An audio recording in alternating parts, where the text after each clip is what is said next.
মন্দির নামগুলো মনে রাখবে। ভোজদেব ব্রাহ্মণ আর বামা দেবী, এই দুজন স্বামী স্ত্রীকে আমন্ত্রণ করে নিয়ে আসা হলো, নিমন্ত্রণ করে নিয়ে আসা হলো এই বীরভূম কেন্দুলি অজয় নদীর তীরে।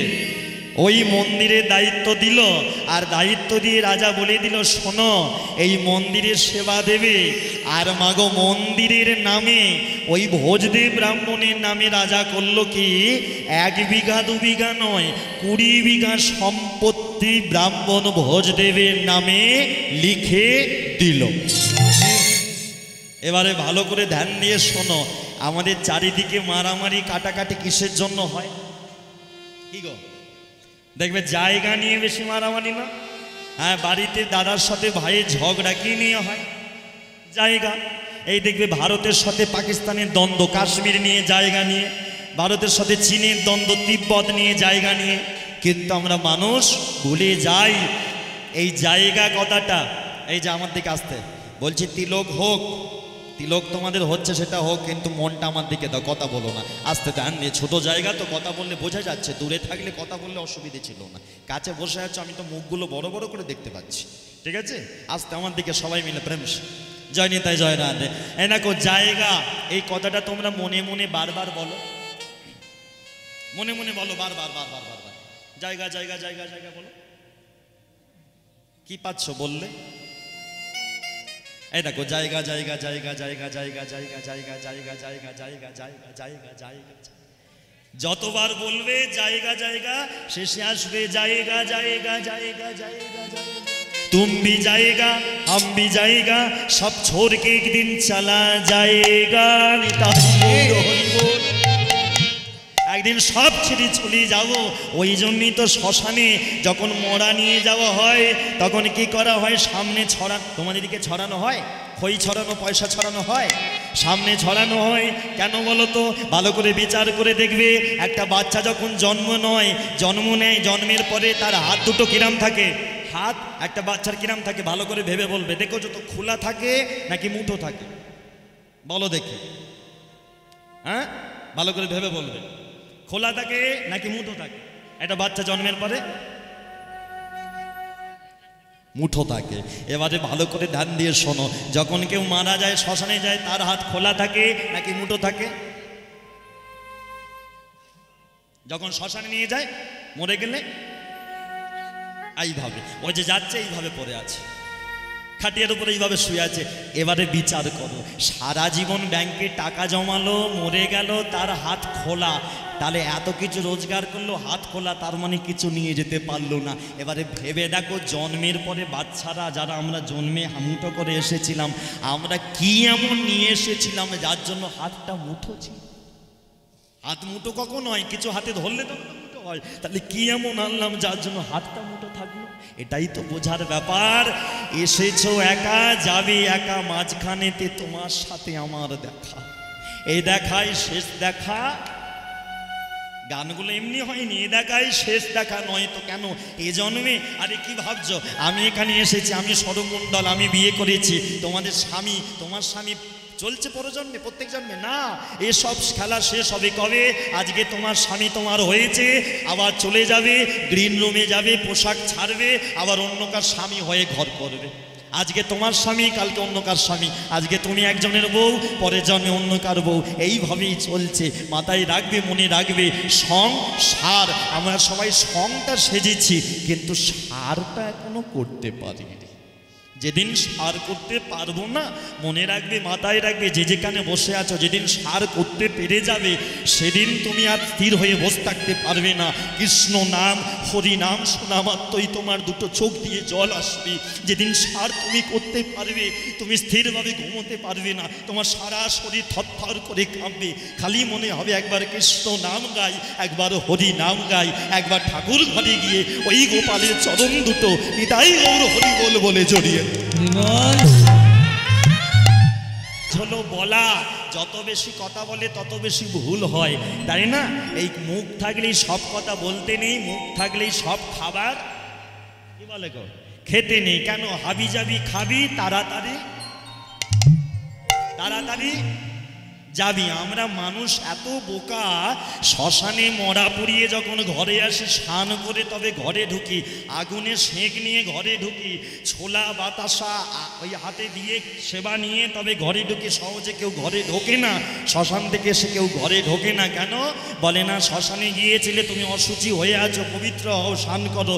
অনেকে আবার বলে গঙ্গায় গিয়ে স্নান করে এসো। শ্মশানে মরা পুড়িয়ে ঘরে ঢুকি স্নান করে। আর আমরা এই কলিযুগের মানুষ, ঘরেতে আমরা প্রত্যেক রবিবার মরা রান্না করে খাচ্ছি।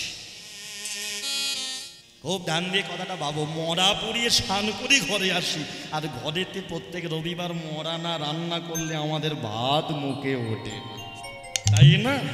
হাবি যাবি খাবি তাড়াতাড়ি যাবি, যত কথার তত দোষ, বুঝে শুনে কথা।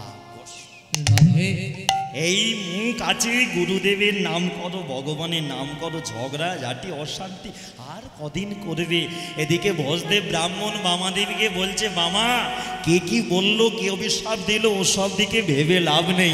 চলো আমরা দুজন মিলে রাধা মাধবের মন্দিরে যাব, স্বামী স্ত্রী দুজন মিলে ভগবানের আরতি করব, ভগবানের সেবা করব, আর সকাল সন্ধে আমরা ভগবানের নামে গাইব, তালি দিতে দিতে গাইব, বলবো কি শ্রীকৃষ্ণ গোবিন্দ হরে মুরারে।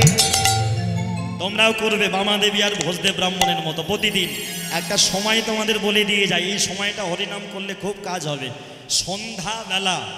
সন্ধ্যাবেলা ভগবানকে সন্ধান করার সময়। আগেকার দিনে দাদু ঠাকুমারা বলতো সন্ধ্যাবেলা চৌকাঠে বসতে নেই, সন্ধ্যাবেলা চুল আঁচড়াতে নেই, সন্ধ্যাবেলা শুতে নেই, সন্ধ্যাবেলা খেতে নেই, সন্ধ্যাবেলা রান্না করতে নেই, সন্ধ্যাবেলা এদিক ওদিক ভুল কাজ অকাজ কুকাজ করতে নেই। সন্ধ্যাবেলা কী করতে হয়? ঠাকুরের গান করতে হয়। কেন? সন্ধ্যা ভগবানকে সন্ধান করার সময়। আর প্রকৃত সন্ধ্যার টাইম কোনটা?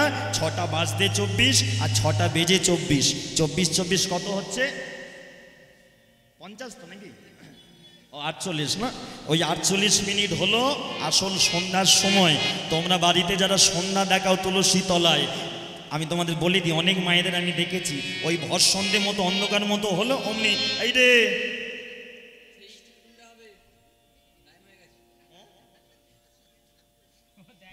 তুই ইষ্টি কুটুম দেখিস, দেখেছ?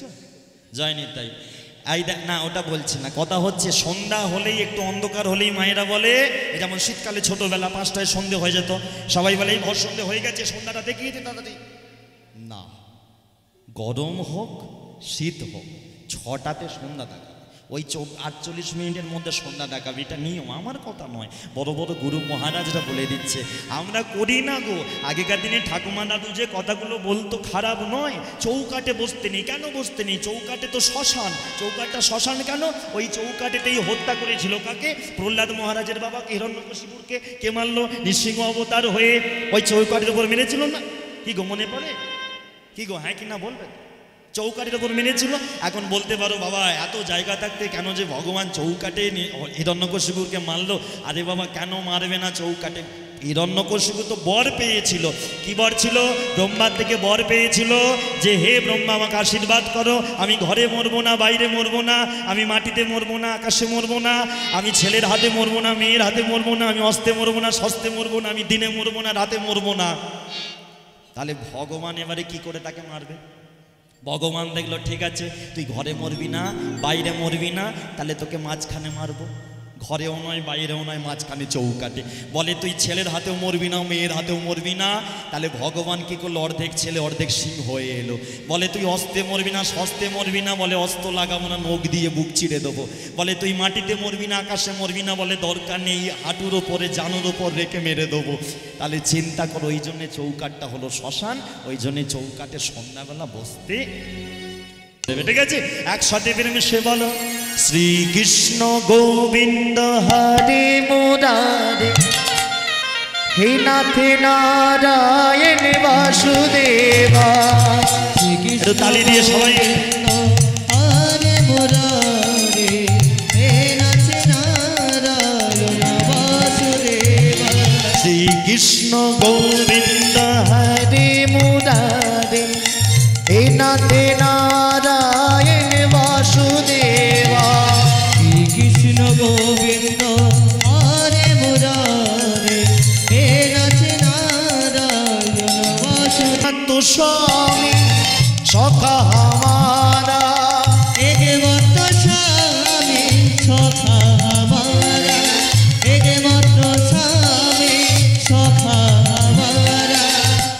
हे नाथ नारायण वासुदेव